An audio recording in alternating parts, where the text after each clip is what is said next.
శ్రీకాళహస్తి క్షేత్రం అంత పరమపావనమైన క్షేత్రం.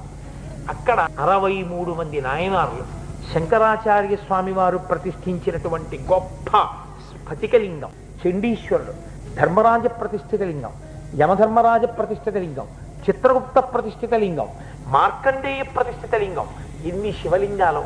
అలా ప్రదక్షిణంగా నడిచి వెడుతుంటే ఆ అరుగు మీద అంతా శివలింగాలే. అటు వెడితే జ్ఞానప్రసూనాంబ, ఇటు వస్తే కాళహస్తీశ్వరుడు. అరుగుల నిండా శనీశ్వరుడికి కూడా పూజ జరుగుతూ ఉంటుంది.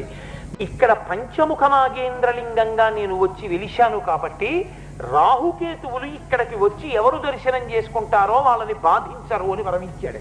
అందుకే రాహుకేతు గ్రహముల వలన యజమాని బాధపడుతుంటే శ్రీకాళహస్తి వెళ్ళి రాహుకేతు పూజలు ప్రత్యేకం అక్కడ చేయించుకుంటారు. అది కారణం.